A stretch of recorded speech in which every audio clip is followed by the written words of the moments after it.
Hello, everyone, and thank you for joining us. My name is Tim Russell, Vice President, Community Engagement and Diversity, Equity, and Inclusion for WTTW WFMT, and welcome to today's Chicago Tonight Voices, a WTTW News Community Conversation. WTTW's purpose is to enrich lives, engage communities, and inspire exploration. With WTTW News Community Conversations, we hope to surface and spotlight people, ideas, and stories behind the headlines by creating a forum for residents, community-based organizations, community leaders to have authentic conversations. Co-anchor for Chicago Tonight and Black Voices host Brandis Friedman will moderate this evening's discussion, focusing on the somber one-year anniversary of the murder of George Floyd. The panel will explore the impact of George Floyd's death has had both locally and nationally, share their thoughts on where the racial justice movement stands, and offer ideas for the path forward. Lead support for Chicago Tonight Voices is provided by Fifth Third Bank. Additional support is provided by Allstate, Chicago Community Trust, CIBC, the Abe and Ida Cooper Foundation, Lloyd A. Fry Foundation, Gertrude Dane and James H. Wooten Jr., the Joseph and Bessie Feinberg Foundation, Judy and John McCarter, Nicholas Anton, and Herenda and Paul Donahue. Also, a special thank you to our event sponsor, Eon Clinics. Please welcome our host, Brandis Friedman. Thank you, Tim, and good evening, everyone. And welcome to this very special Chicago Tonight Voices community conversation. And again, thank you for spending your Monday evening with us. As Tim mentioned, I'm Brandis Friedman. I think we all know tomorrow is the very somber one-year anniversary of the murder of George Floyd, which ignited this wave of protests that we've seen throughout the country and the world over this past year. Since then, former Minneapolis police officer Derek Chauvin has been convicted on all counts, and cities like Chicago, Kenosha, Columbus, and others, though, have dealt with other police shootings of Black and Brown Americans. Tonight, we're talking with some brilliant community and thought leaders about the past year, where the racial justice movement stands and what the path forward might be. Now, of course, you're all in a listen-only mode, but that does not mean that you can't be a part of the conversation. We definitely want to hear from you. So please use that chat function to chime in with your questions and your comments. I will be here to share them with our guests, who I'm going to get started with right now. Let's introduce them and thank them for taking some time out of their busy schedules to talk to us. I'm going to start with Berto Aguayo. He is the director and co-founder of Increase the Peace. Welcome, Berto. Xavier Ramey, CEO of Justice Informed. Arewa Karen Winters, founder of Justice for Families. She's also the great aunt of Pierre Lowry, who was shot, or excuse me, Pierre Lowry, who was shot and killed by police on the West Side in 2016. Grace Pye, Director of Organizing at Asian Americans Advancing Justice, Chicago, and Jazmine Salas, co-chair of the Chicago Alliance Against Racial and Political Repression. Thanks to all of you for joining me. I appreciate it. So Berto, let's start with you, please. And I'm actually going to go around and ask each of you about this. Of course, tomorrow, as we mentioned, it is, the 1 year, I hate to call it an anniversary because that tends to indicate that we're celebrating something, but, we're commemorating the killing of George Floyd. There's a lot of questions, a lot of stuff that I want to get into, but Berto, first, what are you thinking about, as we sort of look towards that, marking that 1 year point tomorrow? Yeah, thank you, Brandis, and thank you everyone for joining us. One thing that I'm thinking about continuously is how do we continue to develop and foster multicultural coalitions? Because one of the things that we saw a year ago was really that we need to grapple with a simple truth, right? That in certain pockets of the Latino community, there does exist anti-Black sentiment, but also that in certain pockets of the African-American community, there does exist an anti-Latino sentiment. And one of the things that I'm continuously reminded of is how do we develop more relationships, actions, and organize with one another so we can fight alongside each other instead of fighting against one another. I think about exactly a year ago, in the span of 1 week, we helped organize the Brown People for Black Lives event in Little Village, where hundreds of cars A lot of Latinos came out demanding justice for George Floyd. Then the next day, we see Black and brown folks fighting each other on the streets. And then just a couple days later, though, the immense hope when we did this Black and Brown Unity Car Parade, where hundreds of cars showed up displaying Pan-African flags, Mexican flags, and really building community with one another. So all in all, those are the things that I'm thinking about, that although it is challenging, that it is possible to build these multicultural coalitions to demand justice for everyone. Arewa, Karen Winters, I'm going to toss it to you next, please. So what I am thinking about is the swiftness of the case, of the trial. You know, it was not 1 year, and you know, they received justice for the family. So here in Chicago, it's a whole different story. That my nephew was killed in 2016. We immediately filed a lawsuit, and we have yet to go to trial. And I think about something that Dr. Martin Luther King says, that, you know, justice prolonged, there's often justice denied. And so that worries me. But in spite of that, I am thinking about the George Floyd, the Justice and Policing Act, and, you know, ways that we can, you know, get behind it. Just thinking about the importance of videos. I don't know if we would have, and it's sad to say, but I don't know if the nation would have responded the way that it did after his death if there was just a story. We needed that imagery to go along with that story, because that imagery is what really compelled people to take to the streets, to compel people to really look at our policing systems in this country, and the unfairness and the brutality that continues to happen on a day-to-day basis in this nation. And I know that during the 21 days of his trial, 181 people were killed by police. Now, I don't know the demographics, but I can pretty much guess that a majority of those people were Black and brown people. So that also says a lot, and things that we have to look at. And so tomorrow, and yes, we don't want to call it an anniversary. And for those of us who have been impacted by police violence, we call them angelversaries.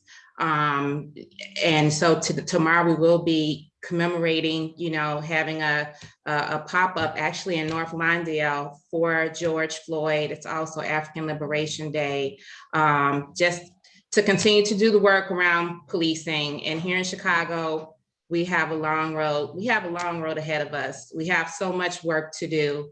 This is a very antiquated policing system here. It's, you know, the political constructs really keep us from making the major strides that we need. So we have our work cut out for us as organizers, activists, and community residents. Grace, what about you? What are you thinking of as we head towards tomorrow?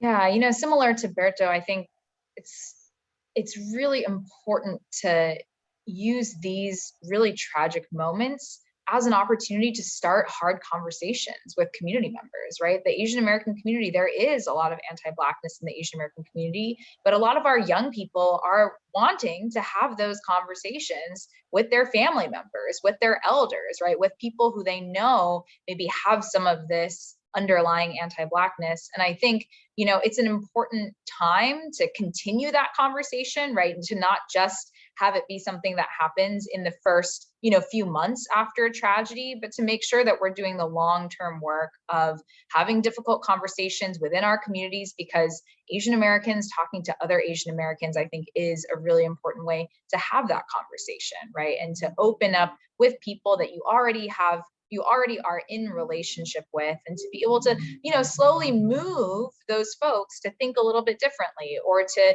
you know, introduce some different analysis that they may not, you know, have otherwise considered. And so I think, you know, when with this kind of 1 year mark, it's a good reminder that there's so much work left to do. And I think I do have hope, you know, because of the last year, because of the incredible, you know, uprisings all around the country that happened last summer in response to the murder of George Floyd. And that, I think, you know, keeps me going, remembering that, like, when we do take action together, we can see, you know, some positive change. Xavier, I'm gonna come to you next, and then Jazmine, of course. Sure. Thanks, Brandis. What's on my mind is how pain speaks. Pain really does speak. To Arewa's point, these incidents don't have to happen, but they will happen. Part of it, I believe, and I'm saying this as a Black man in Chicago, is because people do not believe there's been enough pain to demand change now. And for that change to be at the urgency of personal accountability, meaning we all have a role to play in it. If justice is a police officer's job, then the only tools for justice are guns and jails. Hard stop. Pain will continue to speak. And George Floyd's death, his murder, was an epiphany moment for people about something that has always been true, that Black and brown people do not live in safety where there are militarized police systems, that those systems are not set up specifically to ensure our safety or longevity, and that the evidence of our suffering made public is often the only opportunity for justice in America. I'm also thinking about the work of institutional equity, because since George Floyd was murdered, diversity, equity, inclusion, jobs and language and the buzzwords have just been skyrocketing. Diversity, equity, inclusion is the institutional conversation around how these things should not happen and what role organizations play. And, I get the honor and the privilege, but also a bit of the burden to walk companies through this type of work every single day. And I can see how they're fighting it. I can see how it's affecting, knowing what it would take to make Black lives matter is affecting how people think about where they buy their home, about whether they go into work and say, we need supplier diversity, we need supplier diversity, we need diversity in our company. And then they go home and segregate the city with their own money. Like this type of stuff. Pain will have to keep speaking so long as the work of equity is not an urgent responsibility for everyone. And I think George Floyd's murder was an important moment in American history because it was the catalyst for a push like I have not seen after over a dozen years working in the equity community. It was the push to move the conversation away from what will Black people do to stop the violence and help their communities, and how will Black people fix racism, right? The effects of it, over to, is this actually systemic? Should we believe something that there are centuries of data about? Should we listen to Black women? Should we demand that systems be set up and structured such that they allow for the sustainability of injustice rather than the presence of equity? That's what I'm thinking about. Jazmine, go ahead. Two things come to mind. They're definitely conflicting, but I think first and foremost, I am going to be thinking about George Floyd's family, those who loved him, and the unspeakable and unthinkable pain that they have endured over the past year. But I'm also filled with hope. I know that's something that other panelists have spoken to. I have a lot of hope in the power of the people. 26 million people in the US came out to protest as the result of the death of George Floyd, millions more around the world. This was an international movement. And I have this hope because I've seen it happen in Chicago, tens of thousands of people in the streets, not only demanding justice for George Floyd, but demanding more, demanding police accountability, demanding defunding the police. And seeing people really come out and gravitate towards these demands was really powerful. But of course, I am a little bit upset with the leaders of the city who have failed to take any action, specifically Mayor Lightfoot and members of the city council. And so now is the time, more so than ever, to address police accountability in the system. We know that there is a George Floyd in every single city across the nation. There have been countless George Floyds here in Chicago. The time is now. We need to actually pass something that will hold the police officers accountable for the crimes that they commit. And hopefully if there's time, there's a piece of an ordinance, a bit of information that I'm hoping we're gonna come back to that kind of speaks to some of what you're talking about, Jazmine. But the Chauvin verdict, we know it came on the heels of the video of the police shooting of 13-year-old Adam Toledo. And as the police department is lagging in progress for the consent decree, last month here, we spoke with NPR's Chicago-based correspondent, Cheryl Corley. She covered the Chauvin trial. Here is what she said about the parallels that she saw in Chicago. We have somewhat similar histories. We've seen a lot of things happen here in Chicago. It made me think about the Laquan McDonald trial, the trial for Van Dyke and Laquan McDonald case. So, you know, those kind of similarities were, you know, something that I was thinking about as I was covering the trial. But, you know, we've seen these kinds of tensions all over the country, not just in Chicago, not just in Minneapolis. So just kept all of that in mind as I was covering it. Berto, what do you think this verdict in that case, what did it mean for Chicago? I don't know if I can speak to Chicago at large, but I know I can speak for myself. And I think one of the things that I was thinking was that it was a sigh of relief, but then I also, you know, really resonated with me a lot of the same sentiments that were on social media and elsewhere, that true justice would have been George Floyd being alive.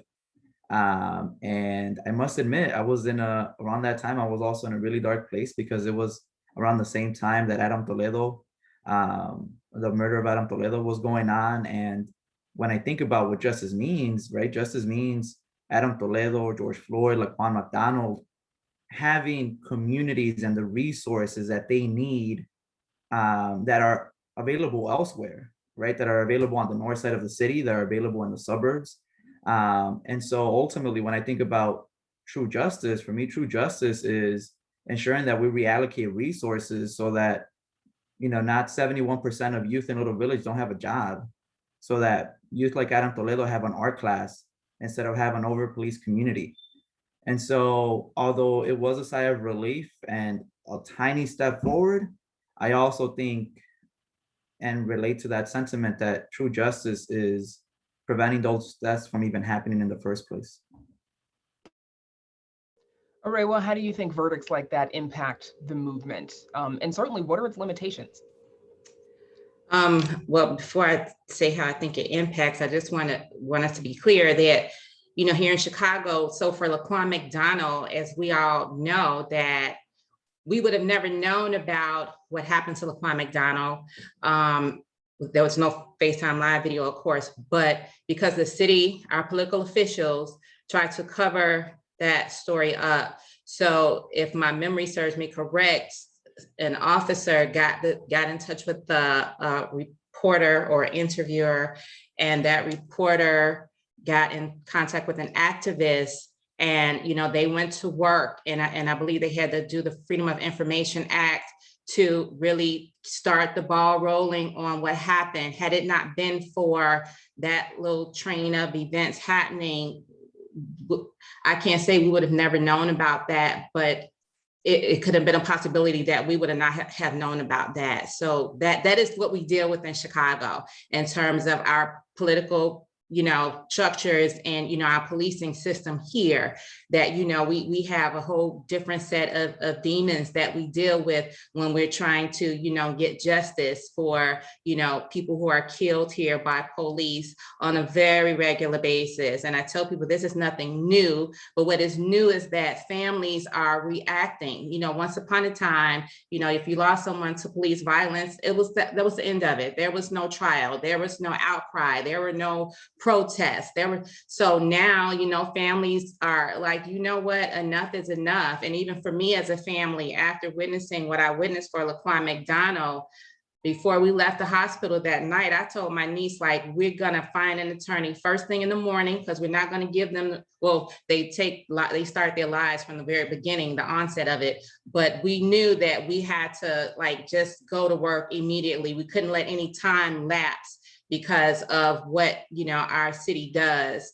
So in terms of, and it's just, I'm still amazed that we do have a consent decree here, and we are still dealing with a lot of the things that we're dealing with within our police department, where other cities are taking major leaps in terms of reform, I just got somebody sent me something about New York, like they're taking major strides in reform. It's like Minnesota, they just went right to where everybody does this, except for Chicago. It's like we have to fight on every level at every turn, but it is just the nature of this city, and that's what we have to continue to do. So George Floyd's, and I hate to call it a victory, I struggle with that, but you know, because like Benito said, you know, it would have been for him to still be here with us. But at the same time, everyone should be looking at what changes can be made in other areas in their cities, in their townships. But Chicago, it's a different monster. It just truly is. And you mentioned it, they're failing horribly at the consent decree. They're failing at community engagement. They don't want to listen to community voices, nor our mayor. Our mayor, I voted for her for one reason and one reason only, because she said she wanted police reform. And I thought in my naivete, I said, well, she's been on the other side. I said, so I'm sure she saw, you know, the corruption and everything that goes along with it. So maybe she really does want to be about that change. And sorry to jump in, Arewa, but I think we've seen, you know, there's been some change at the state level. Last month, WTTW news reporter Amanda Vinicky, she interviewed House Speaker Emmanuel Chris Welch. Here is a clip of what he said about the criminal justice reform package that had passed. I think it's important that we give that historic legislation some time to work because I do believe that it's going to be a model for reform across the nation. I certainly think it's a start and we have more work to do, but I think you have to let legislation work and assess it and determine where you go. Xavier, I'm going to go to you. Has there been significant change? No, I mean, you have to, I respect what the speaker's saying there. I just, you have to have some level of evidence of willpower in order to believe, in order to ask someone to believe that they should take time for legislation to work. You have to show some level of accountability in the current time to ensure that the violence that the legislation is supposed to speak towards and prevent, that there are stopgaps to ensure accountability while we wait for the legislation to work. That is not what we have in Chicago. That is not what we have in Chicago. I don't think that many Chicagoans understand what it takes to get us a consent decree or why we even have one. The city was sued by the federal government because of documented instances of injustice, of violence, of overuse of power by Chicago police. Our police department was sued by the feds. We were then placed under essentially a roadmap to reform, which we have done hardly anything with. Last summer, when the citywide survey was done by the mayor's office, something like 80,000 Chicagoans responded. Over like 90% of them said that if we have to make decisions about the city budget, Mayor Lightfoot asked us, if we make decisions about the city budget, where would you want to cut first? And over 4 out of 5 Chicagoans said the police budget. We've seen nothing but increases. This is why I go back to what I said. I respect what was said. At the same time, I see no evidence of will. I see a lot of evidence of language. I'm just saying that as a Black person in Chicago who keeps his eyes on this kind of stuff, I don't see the traction to believe with any level of power and certainty in those words, though I understand where they're coming from. What we have in Chicago is insufficient to ask for people to give any more time or space to our police department when we know in many ways it is very similar to what was going on to the police department in Minneapolis, very similar to what we see down in LA, very similar to other major cities. But the difference is, as Arewa was saying, is that we make very little traction. We make very little traction here. And I think we need to keep that in plain sight. There's a reason for that lack of traction. Some of it may be the FOP, the Fraternal Order of Police, and the union. But at the same time, I just know from talking to everyday Chicagoans, we as a people in this city do not agree, given how we think about violence only as a physical force rather than a political force or a resource force. We only think of violence as a physical thing rather than a deprivation as a form of violence. We are not together enough to move this quickly. And until we as a city of people have a shared understanding that safety does not happen because you have police, safety happens because you have the equitable distribution of resources, you have accountable relationships among people, and you have a shared understanding of the importance of not only history and how it affects the present day, but how what we agree or disagree on right now will affect the future. That's how you create safe communities. You don't create it by sending in guns and then, saying to people you'll be put into a cage if you do something wrong, and you do not have the power to declare what is right or wrong either. You're not a legislator or a litigator. Like, this is what I'm saying. Like, Chicago's moving very slowly. I'll leave it at that. So Jazmine, your organization, of course, you all have been pushing for the Empowering Communities for Public Safety. That's a plan for civilian oversight of CPD. It has gained the support of the Black Caucus and the Latino and Progressive caucuses. Today, I think we know the Mayor Lightfoot delivered her own, which she has been promising for some time. It would not include budgeting or hiring or firing powers of the superintendent for this civilian body. And that's something that, of course, your proposal includes. What are your thoughts on her plan? I think her plan is just more smoke and mirrors that we've been seeing over the past few years in Chicago. You know, when the Office of Professional Standards became IPRA and IPRA became COPA, which is essentially rebranding the same system over and over again. I think the mayor's ordinance will continue that legacy. And while that's happening, Black and brown Chicagoans will continue to be gunned down by police officers, will continue to be raped by police officers, will continue to be harassed by police officers. I'll say a couple things. One, Chicago is the only major city since the uprising that hasn't passed police reform. Secondly, the only thing that spurred the mayor into action was her seeing the support of ECPS and the power that the movement and the community had to get this passed. The mayor said she would pass police reform within her first 100 days. We are on day 736 or something like that. She only introduced her ordinance after we declared that we had the support of the Progressive Caucus, the Latinx Caucus, and the Black Caucus. So the mayor isn't responding to the public safety needs or the public health needs of our city. She's responding to the power that we have as a community and as a movement. And when you actually read over her bill, it is so watered down. And while it does give the community input, it doesn't give the community a decisive voice. ECPS would create a commission that has the final say on police policy. The mayor's ordinance would not do that. ECPS would put a referendum on the ballot, so that way this commission would be directly elected, would control the CPD budget, would negotiate the fraternal order of police contract, and would have hiring and firing of the superintendent, the COPA chief, and the police board members. Mayor Lightfoot's ordinance would not do that. And what we really need in this city, so that we can begin to really have these conversations about investing, divesting, is we need to stop the bleeding. We need to stop police crimes as best as we can right now under the system. And so that's why we need community control of the police. The mayor has said from the beginning that she's opposed to any civilian oversight because she wears the jacket on this issue. And yet Chicagoans, for years, we just saw this uprising, have been demanding, you know, something more than that. They've been demanding having a real say in how policing operates in the city. And we are entitled to that. We are entitled to determine who polices our communities and how there are policed. And I feel like the mayor's ordinance definitely falls short. The mayor's ordinance is not going to deliver justice in the way that she is promising, and it's delayed. You know, this ordinance should have been on the table 600 days ago. And while that's happened, Adam Toledo was shot, countless other people have been shot. And so we need to say enough is enough. We don't want another rebranding. We don't want more smoke and mirrors. We want real community control of the police through ECPS. I want to remind our guests, our viewers, the folks who are joining us, that just because I'm asking the questions doesn't mean you guys can't have some input as well. So you're welcome to jump in the chat and add your thoughts, comments, questions as well.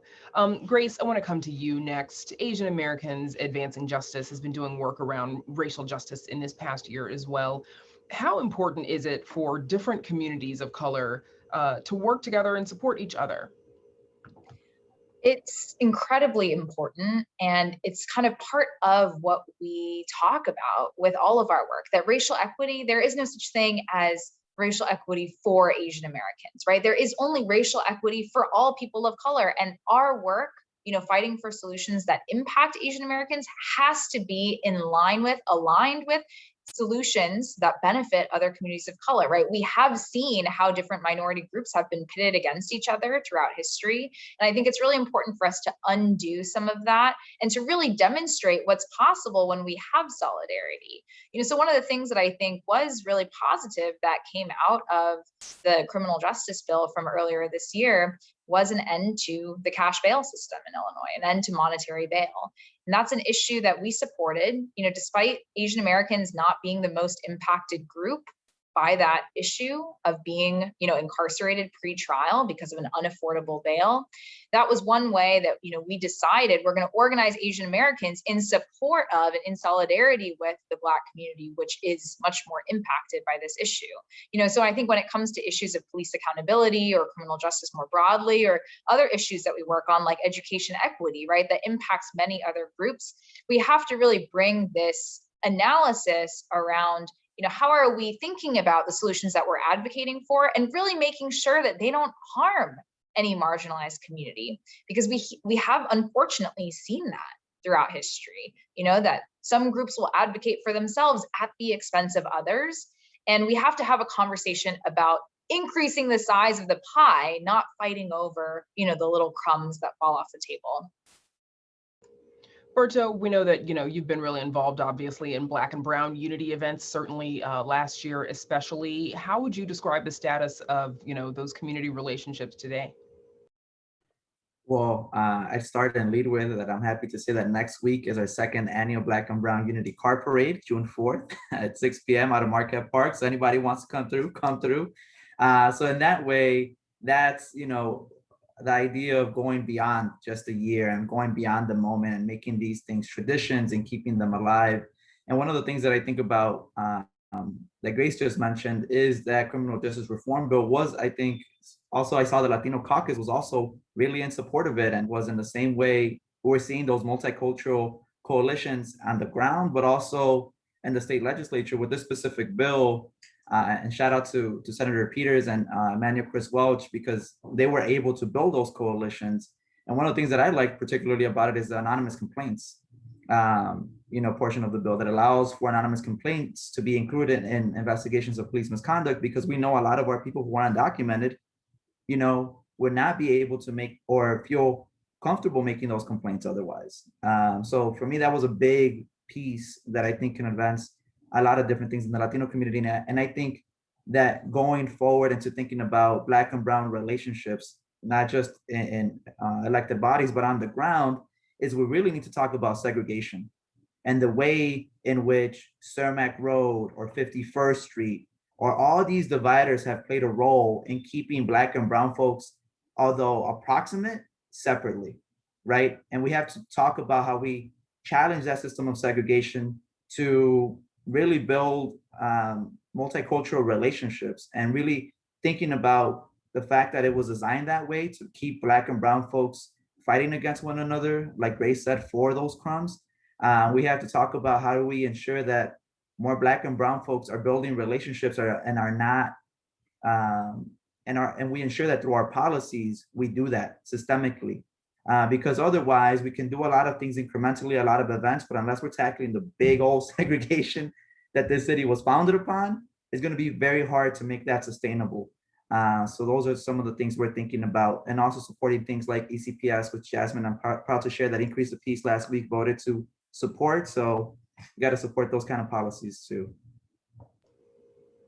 So, last week during Spotlight Politics on Chicago Tonight, I spoke with WTTW News political reporter Heather Sharon about the mayor giving the okay for a database of investigations into CBD officers dating back to the 2000s. And there's been a bit of news on that today. Apparently it hasn't gotten very far in committee. But at the time I asked Heather, if a more watered down version, was what activists called for. And here's what she said. It is. Initially, she balked at the idea of a database in total, saying it was too expensive and unnecessary. She agreed to this compromise measure, which has also won the support of Alderman Scott Wagstaff, the Finance Committee Chair, and Alderman Chris Taliaferro, the Chairman of the Public Safety Committee. But the Inspector General, the city's watchdog, Joe Ferguson, said today that it was significantly scaled back and it would not truly represent transparency for the Chicago Police Department. And I should clarify, my question was if that was a more watered down version of what activists called for. Jazmine, is this, disheartening, or, I mean, based on what's happened today, I don't know if you're seeing that as progress, that, something that activists are calling for could actually happen. I think there is some progress to be had there, but I think ultimately I don't have any trust in this mayor. I know this mayor has had a trend of campaign Lori Lightfoot and actual Lori Lightfoot. And so I think it's not surprising that she would talk a big game about having this database and then water it down. I think, we just need to continue to really take to the streets and put pressure on her and make sure that our demands are clear. And just to let her know that we, the people, are not going to accept things that are watered down. And ultimately, I think if she continues to do this, to act this way, then she will be a one-term mayor. Arewa, what's your take on, some of these proposals? Also, what we discussed earlier with regard to how a civilian oversight board could impact communities. I just want to say something about that database real quick. Are they going to reopen cases? That would be, big for me. What would be the purpose of it? Because so many cases were closed when they should not have been closed. So are they going to start reopening those cases back to 2000? As far as I was a supporter of CPAC because I really didn't understand the GAPA ordinance, but all I could say is that when my nephew was killed, CPAC was in the community with our family. And so I still don't fully know all the gist of either of the ordinances, but I think we're in a time now where community is wanting power, right? And that is where it should be, because everything else, everyone else works for us, but that's not the paradigm that we operate in. The mayor is being, to me, very one-dimensional. I think she's somewhat narcissistic. It's like, she's, spitting this rhetoric at us and not listening to community voices.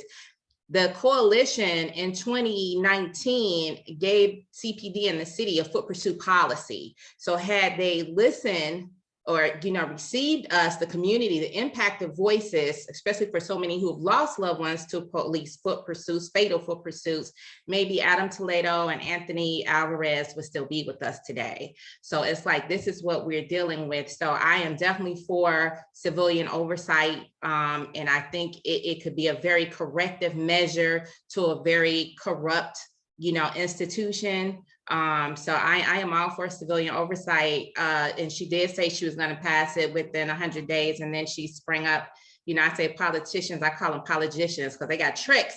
She pops up with her own ordinance. And it's like, you can't have the ordinance, appoint the superintendent, appoint, COPA. It's like that. She wants absolute power. And, we can't let her have that. So I'm all for civilian oversight.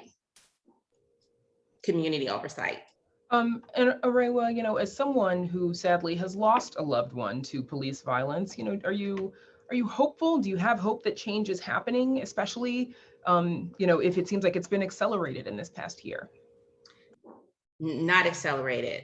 And because I have been in the room working on the use of force policy, and I think we came here on WTTW after they rejected over 150 of our recommendations. And I tell you, this working group was exemplar. I mean, the community showed up and gave so much intellectual property and emotional and humanistic intelligence until we were just all very disheartened by them rejecting so many of our recommendations. So we're still in conversations with them, but I can't explain it. It's a very difficult situation to be in. But in terms of even with my nephew's trial coming, I have so many trepidations about it, because historically I know what happens in this city, you know, when young Black and brown men are shot and killed on the south and west sides. And then you have COPA who justified the shooting. And then you have the state's attorney who justifies the shooting, which I think both of those officers should be under investigation. So it's hard, but there is change, but it's been minuscule. It's been minuscule and it's been very slow. The people are moving very fast, very swift, very fast, very organized, but the city and CPD is, I don't care what they say, they are moving very slow. They're very staunch, they're very resistant. I don't think they want the change, at least not by way of the people. If they want to make any changes, they want to do it themselves, but that's not what the reckoning has called for. There has been a national reckoning, and the reckoning is calling for power it's like a sharing of the power, and they're not willing to do that. Arewa, did you say with your nephew's trial coming? The trial of the officer is August 16th. I'm sorry, yeah. When did Pierre die? In April 11, 2016. So is that an example? I mean, it's 2021 and that officer's trial is just now coming. 5 years. But to be honest with you, we're grateful to have a trial, because so many families don't get that far, especially when you have COPA and the state's attorney justifying the shooting. So we're grateful to have a trial, and not only to mention, I always have to say this, that the officer has been promoted to a detective. I'm like, so yeah, August 16th, okay. We have our day in court. Okay. You know, we're getting close to the end of our time, and so I'm gonna ask this question to all of you. You know, in this last year, I think the way we see, and I mean all of us, not just those of us on this screen right now, but the way we see these instances of, you know, alleged police brutality and shootings and people dying, a lot of those have happened. And I'm not sure if it's just because the video exists for them, and because it's where our conscience is right now, but it seems like we've seen a lot more of these than we have in previous years. So that could mean more trials of more police officers who have shot and killed Black people. We know what happened in some of them, and there are some activists may continue fighting to learn more about. So with that in mind, I guess I'm kind of wondering what are you looking for in the coming months? Grace, I'll start with you, please. Well, I mean, I think, what am I looking for? I think we just have to expand, look beyond just the system of policing if we're thinking about what does public safety look like, right? I think kind of, as some folks have said before, like public safety looks like investment in our communities, right? That closing schools, closing mental health clinics is a form of violence, right? And so I want to see, just as much as I want to see police reform or community oversight, I also want to see real resources, ideally those coming from those systems of policing and incarceration, invested into our communities, into programs that will, create opportunity for folks, into good paying jobs, right? Into community centers, or into job training programs, like things that we know will make a big difference, and that so many communities don't have, right? That we're seeing the very real racial inequities in our city, and these class divisions, right? And the incredible level of disinvestment, and that seeing that investment and seeing where those resources are coming from, are we being nickel and dimed for those things, or is it coming from our really bloated police budget? I think those are the types of questions that I feel like we have to keep asking, and that is part of what I would like to see. Berto? Yeah, I feel like Grace took the words right out of my mouth. That's one of the drums we've been beating as well, thinking about how do we continue to create the actions that breathe life into our communities, that develop those multicultural coalitions, right? Like the Black and Brown Unity Car Parade, our Black and Brown Unity food pantries, because I think those create the platform for relationship building, but also for education, and for us to really be able to tackle and have those tough conversations about checking our anti-Black bias, right? Checking that anti-Latino sentiment. And then also that becoming the jump board for being able to talk about these systemic changes and how we need to really fight for the whole pie, right? When we think about a city like Chicago that spends more than 40% of its city budget on the police who would just react to crime, as opposed to just 1% on violence prevention services, that's a problem, right? When we have whole communities like Little Village, like Back of the Yards, where more than 50% of our youth don't have a job and are out of school, right? And then instead of giving them opportunities, employment, resources, mental health, we're giving them, here's a bunch of police officers. That does not make sense. So I think we have to start tackling root causes, stop cutting the branches from the tree, and tackle those root causes if we want to really see changes.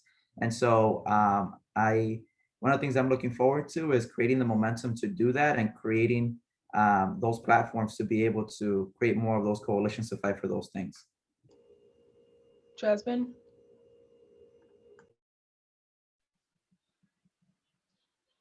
I think over the next coming months, I agree with what's been said by Grace and Berto, but I feel like for me, I'm looking forward to passing the CPS. I'm looking forward to, enacting an ordinance that would hold police officers accountable. In the summer, we're usually in the community tabling, talking to folks. I'm definitely looking forward to that this summer. And just really connecting and getting to know folks in the community and just hearing their experiences with the police, because there's so many stories across the communities that go unheard, and so I think creating the space to have those conversations and to really organize together and to build community together. I'm looking forward to that. I'm also looking forward to making Lori Lightfoot a one-term mayor in 2023. Arewa? I am looking forward to the continued work around the coalition with the police department on the consent decree, forming more working groups to, weigh in and make recommendations on policies.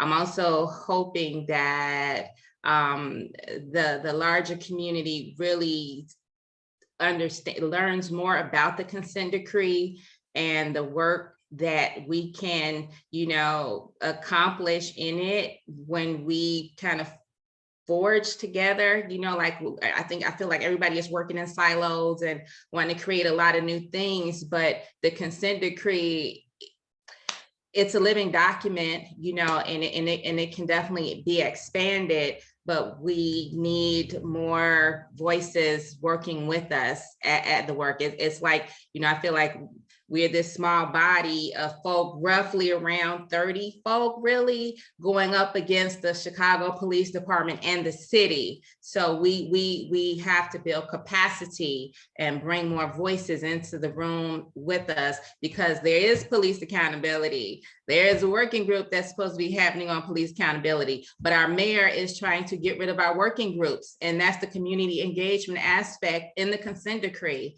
And so we can't allow that to happen, but we definitely need support. So over the coming months, that's what I'm looking for, more support. I'm looking for people to put more pressure on the mayor while she has her last 2 years, in office. And I'm looking for us to not only tell our stories, but I feel like we're also very reactionary. It's like something has to happen, and then we got to get on that right now. I want us to become more proactive and start just getting on things on the front end to hopefully circumvent a lot of the things that are happening in and around our city. So I'm looking for more unity and collaborations, especially among, organizations of color.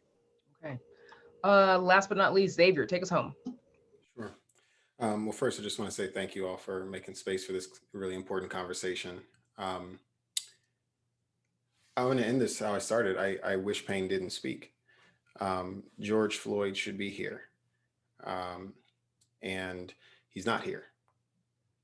Rekia Boyd should be here. She's not here. We are a city that operates under the assumption that when police have deeper relationships with the communities that they're in, that will keep those communities safe. But Rekia Boyd knew the cop who killed her. Rekia Boyd lived in a neighborhood where that police officer, Dante Servin, got a cop next door grant to buy a home in North Lawndale, my neighborhood, and then killed her. George Floyd knew the police officer who killed him. Proximity doesn't create safety where equity is not at the core of the relationship. Proximity only creates the opportunity for safety. It is not a guarantee. And with that, I hope that people look at this situation with George Floyd, look at these situations with Black and brown people across the United States, and I will just call in global anti-Blackness and say it is a global issue. The militarization of domestic police against Black and brown peoples is a global issue. And people like George Floyd are caught up in the middle of it. And I think part of it goes back to what Arewa was saying. Sometimes all of this work happens because there's like 30 people here and 40 people there and 60 people there. And all the people outside are like, the community doesn't want to do anything. It's like, you are the community. Are you going to do anything? And that's why, you know, the word that really has indicted me and compelled me is from one of my dear friends, Suzanne Muchin. She's a professor at Northwestern Kellogg. And she always says, you know, what is yours to do in the world? Like, what is yours to do? And every single person who's watching this and every single person in the city of Chicago could have worked to prevent Adam Toledo's murder. Everyone in the city of Minneapolis could have worked to prevent George Floyd's murder. But it's not all of ours to do. And that's not how we see it. And until we do, pain will speak. And I'll just say it colloquially, it sucks because as a Black person, I have a higher stake in other people moving away from centering their discomfort about a conversation and over to how I don't feel safe.